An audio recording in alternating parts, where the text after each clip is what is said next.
Yeah. That was me. All right. Uh, Did we lose hey, him? Oh, there he is. all right. Hey, Ed. Jason Delgado here. It's nice to be with you today.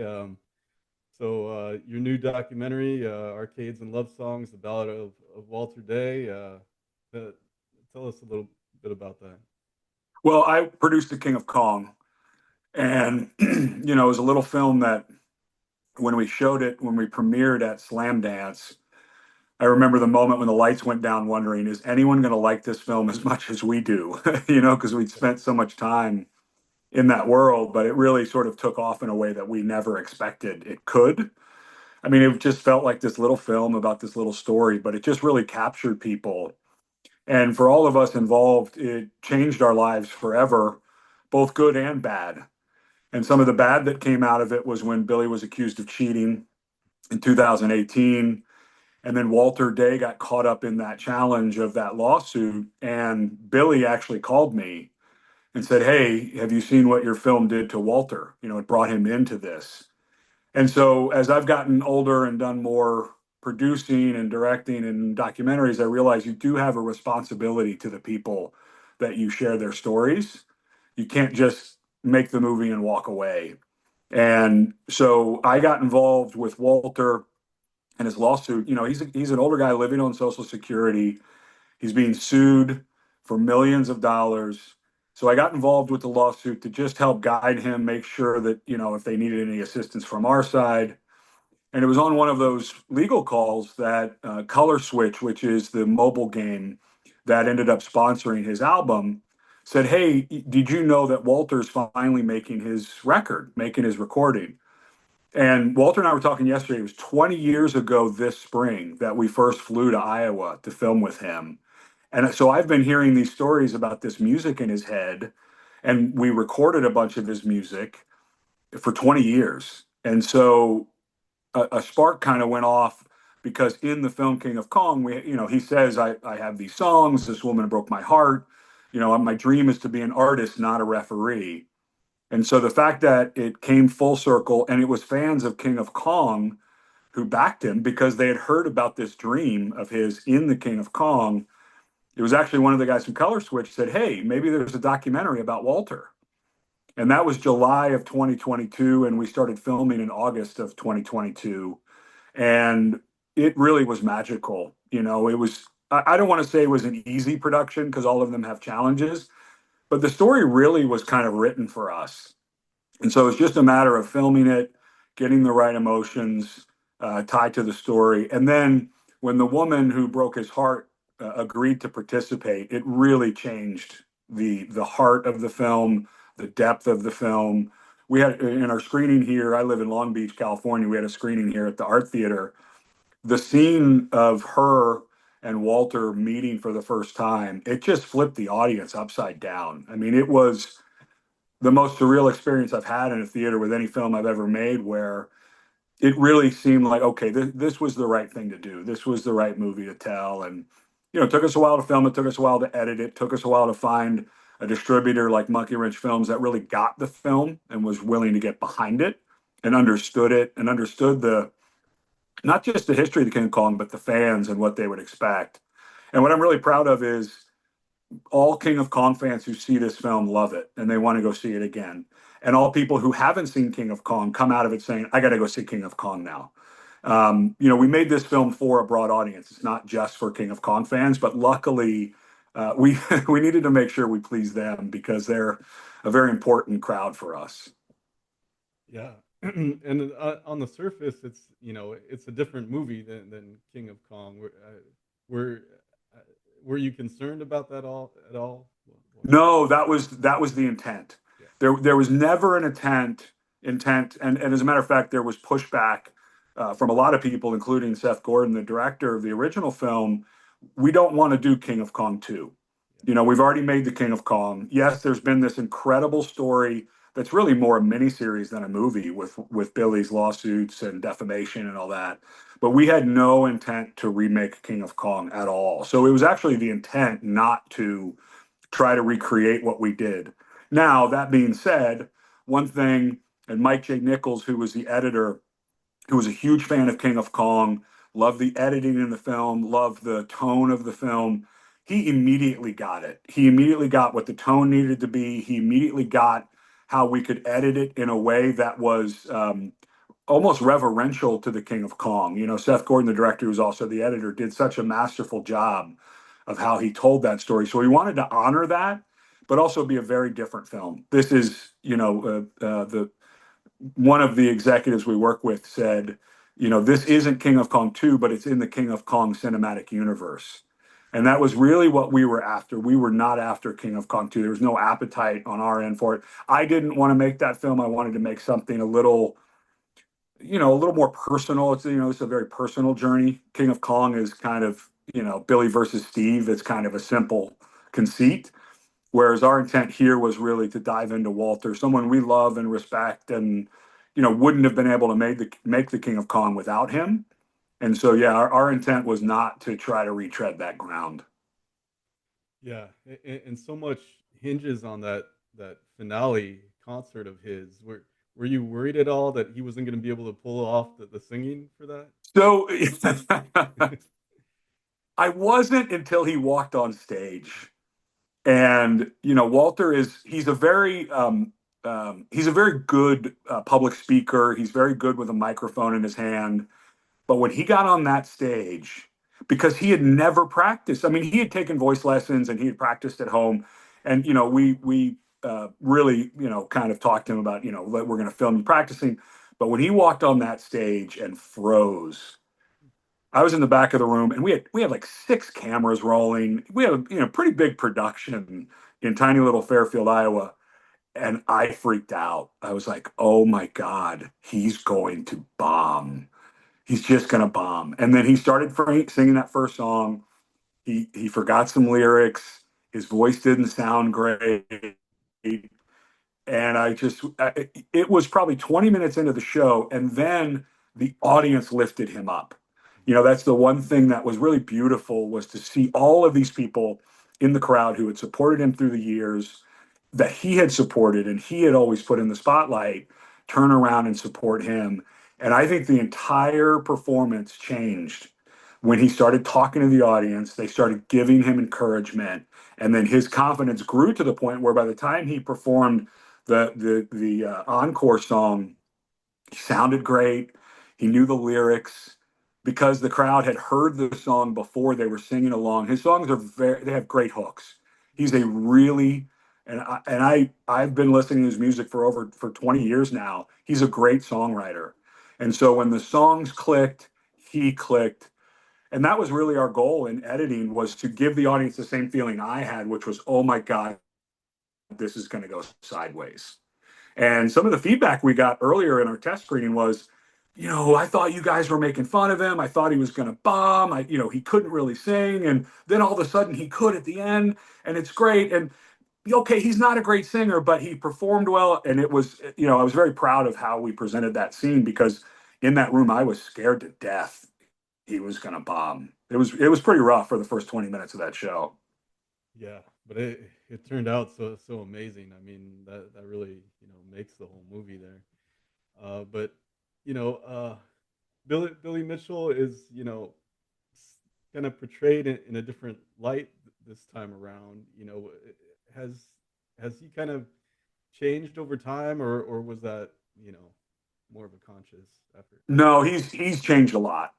And as a matter of fact, if he wasn't as supportive and pushing Walter forward to do this and be in the spotlight, I probably wouldn't have made the film. If it was just about Billy and trying to grow his brand, I wouldn't have been interested in making that movie. I personally like Bill. I know a lot of people have problems with him.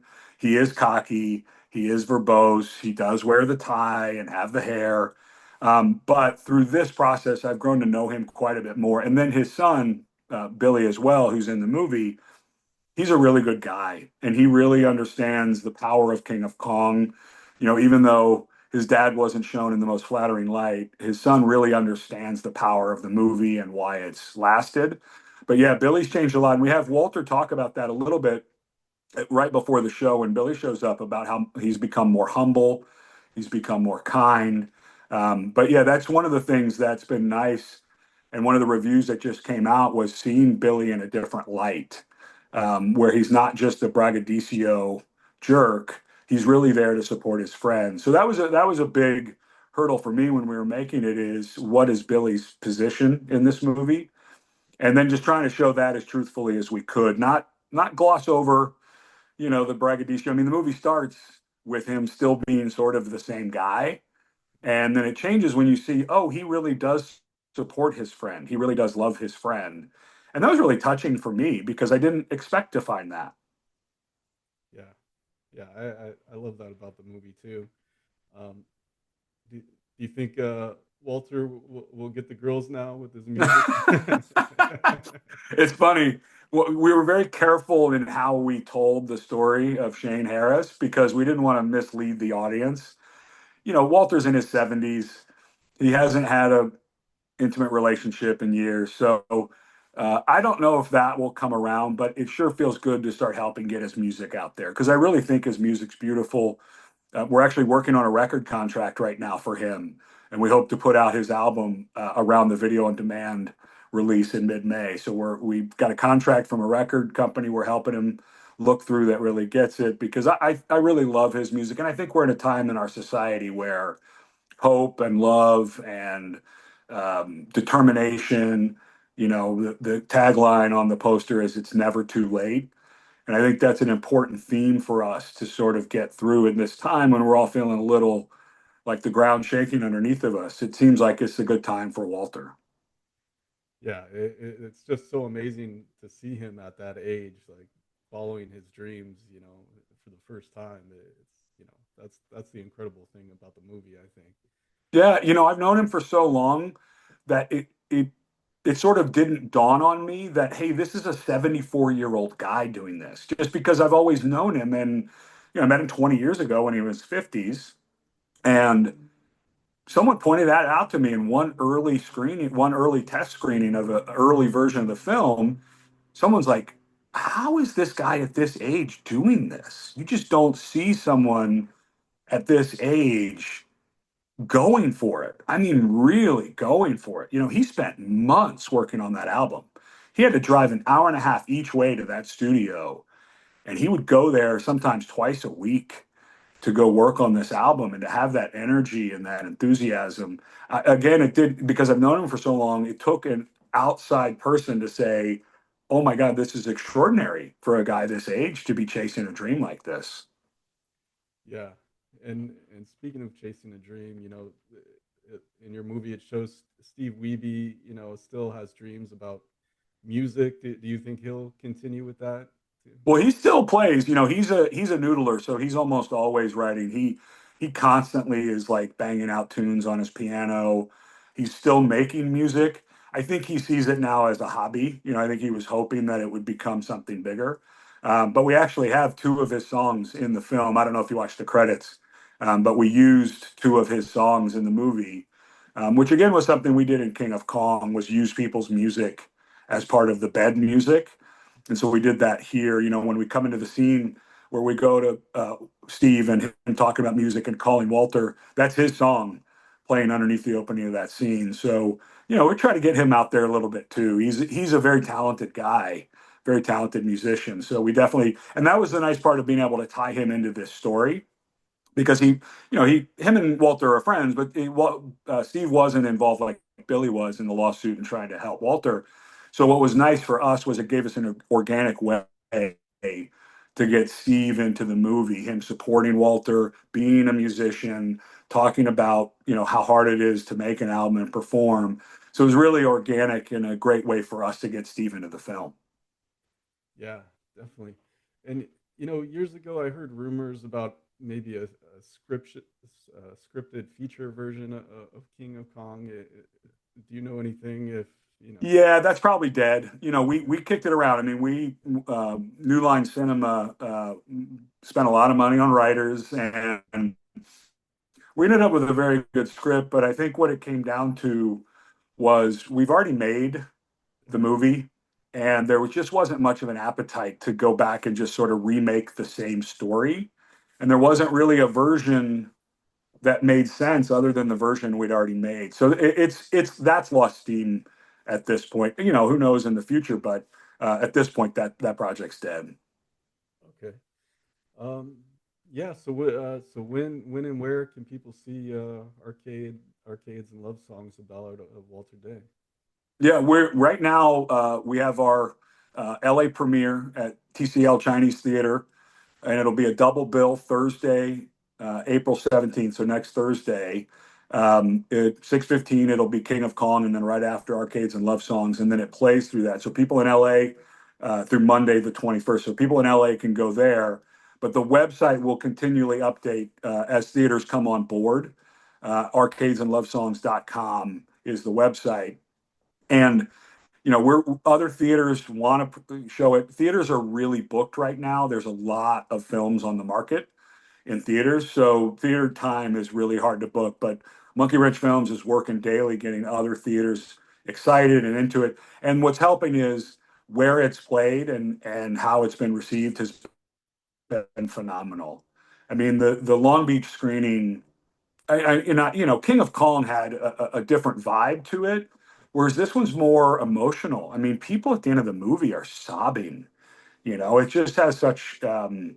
You just root for this guy. You just want him to succeed, and then when he does and he accomplishes, I mean, we had one of our feedback people is a really kind of hardcore dude.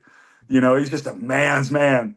He watched the movie probably 3 times for us to give us feedback, and he said, "You know, I've cried every time I've watched this movie." So we knew we had something emotionally moving for people, and I think theaters are starting to realize. And it's a very it's a great group experience to watch it. Um, and so even when it comes on video on demand in May, you know, I want people to get a group together to watch it because it's very moving and it's very engaging on an emotional level. You know, King of Kong was emotional, and it had, you know, everyone's rooting for Steve and wanting him to do well. This has a different level of personal journey to it, and seeing a guy who's had this lifelong dream. I mean, Walter's been hearing these songs in his head since 1985. I mean, if you think about just that many years of wanting to do it, and he finally did it, it's very emotional. It's fun to watch people in the crowd. This really I, I met there was a guy there who was a huge King of Kong fan and very, you know, mechanical, and he's an IT guy, and you know, I'm here to watch the follow-up to King of Kong. He came up to me after the movie sobbing and thanking me for making the movie because he expected it sort of to be King of Kong 2, and what he got was so much different. And here was this guy who has this facade of almost like a computer, and he had tears in his eyes. Oh, thank you for making this movie. It's been really cool to see it break through with people like that. That must feel great as a first-time director to have people feel those emotions. But thank you very much, Ed. It's Yeah, been great. thanks, Jason. Yeah, appreciate it.